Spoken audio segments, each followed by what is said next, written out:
Yo, what's up guys? Welcome back to another in-game video. Today we got a massive update to cover, and trust me, you do not want to miss this.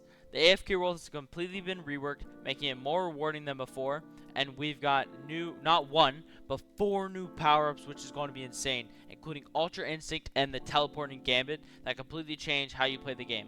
On top of that, the devs have finally patched some of the biggest bugs, including these annoying emoting glitchers. So today I'm going to break down everything step by step, including the AFK world changes, all the new power-ups, and the bug fixes you need to know about, and lastly, where all the Peebert locations. Anyways, let's dive right into this. Hello guys, we are back in the AFK machine, and today we'll be looking at some things here. So the first thing is extra rewards. So guess the old extra rewards where buying premium or VIP gets 25% more rewards. Now let's move to the inspect rewards. So in the inspect rewards, there's multiple things you can get. So every 30 minutes, one of these rolls will happen, and you will either get common 5 mil wand, rare 15 mil wand, legendary 50 mil wand, or one of the mythic power-ups which are really rare, the 200 mil wand, or the Ultra Instinct power, which is just insane. Now let's move to the AFK shop. So you get these AFK coins from either purchasing them in the AFK world currency shop, or you get them over time. And let's look at what you can get. So you can get these limited time really cool emotes, as you can see, and you can also roll for these power rolls that are either common, rare, or epic, and maybe this AFK exclusive which says coming soon. And you can also purchase these emotes here with these AFK coin machines. Anyways, let's get into all the Peebert locations next. Alright, so we're at the first Peebert. It's in red light, green light. Usually there's only a few, but actually I got lucky and there's actually 2 in one lobby. I already claimed the other one though, but if you feel free to go look around the map. It can either be there, it can be one of the corners, or it can also be, let's see, nothing in that corner. And yeah, that's it. Moving on to the next Peebert. As you can see, the second Peebert is actually under the stairs in the Dalgona waiting area. Anyways, let's move on to the next one. Alrighty guys, as you can see, I found the 4th Peebert. It's just right outside the waiting area. Anyways, let's get into the 5th one. As you guys can see, I found the 5th Hubert. Let's move on to the 6th one. So guys, for the 6th Peebert, it turns out that it's actually random and it can be anywhere, but there's a really good chance that it's either in hide and seek or in the final Squid Game. Anyways, now let's move on and talking about the powers. Alrighty guys, so now we're gonna move into the 4 powers. So the first power is Ultra Instinct. Now this is a very broken power up, and it's earned from the AFK world, as I already told you, and it gives you 5 dodges in any game mode. But with this power up, like, timing is everything. So if you use it too early and you waste it, then it's gone. But if you use the timing right and nail it, you'll dodge almost anything. So this means you have to be really skilled, and it's kind of like Time Stop being more of a skilled power up. And in my opinion, it's one of the most powerful survival tools the in-game has ever added. The next one we're going to talk about is a Teleporting Gambit, which is the 2nd mythic. So this one lets you teleport straight to the nearest player, or throw a rock and teleport to wherever it lands. And it's very unpredictable and chaotic. And when it opens up, there's very crazy strategies that you can do with it.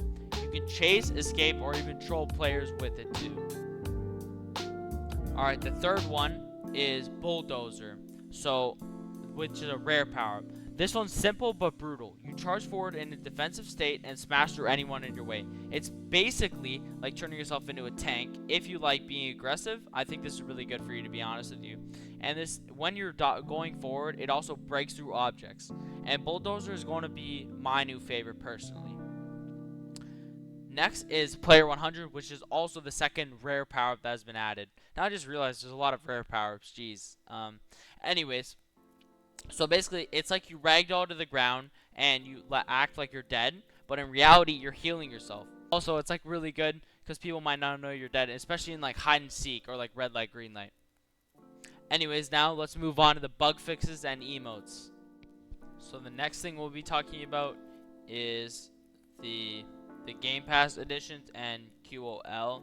So the first thing is Private Server Plus. So there's a new option in private servers where it's basically like admin commands where you can give it to yourself or you can have it for all players. And this, as you can see, costs, let's put it up on screen, will cost you 499 Robux right there. Now the second thing is emote pages and game passes. So they've added extra emote slots and multiple pages of 8. So that's if you have the game pass. And the last thing is toolbar dragging. So now if you go up here to your backpack, you can drag around these tools as you see on screen anywhere you want, which is kind of really neat. Now let's move on to the gameplay changes. So the first thing is Lights Out. Now Lights Out has 2 new sounds, and it's a 50-50 chance on Lights Out that you roll either or. The second thing is the time stop freeze zone. So after you time stop, if someone goes into that time stop zone, it still freezes them. The next thing is the first person gun system. So there's new gun mechanics in first person. And the last thing is the player 120 animation improved. So this means they completely changed and improved the 120 animation while also buffing it. Now let's move on to balancing tweak changes. Oh, and now we'll be talking about the balance changes. So they have buffed Quicksilver. They made Baseball Star and Time Stop usable in Red Light, Green Light, which meaning there's going to be some pretty crazy interactions, especially with Time Stop. The PC guards have Aim Assist in Red Light, Green Light. And Player 120 nerfed. There's a longer cooldown and no iframe bypass. So for this one, I'm very excited. Player 120, as you can see on screen, is like a really busted power for only being common.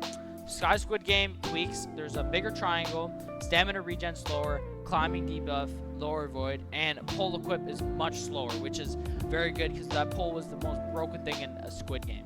And last, the parkour artist got a huge buff, making the slide much slower, especially in modes like Red Light, Green Light, and Hide and Seek.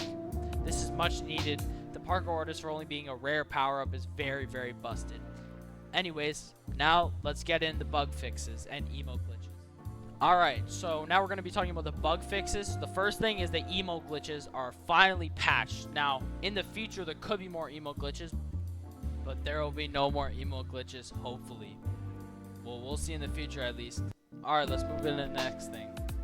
And there was also a lot of completely cool, really small bugs that were fixed. Like, for example, there was also, if you didn't know, there was a parkour artist slide glitch. You can also go through walls that was fixed. And the in-game owner said there was also many small bugs that they fixed that would make the game run more smooth and feel much better. Now, anyways, if you enjoyed the video, feel free to like and subscribe, and I'll see you guys in the next video.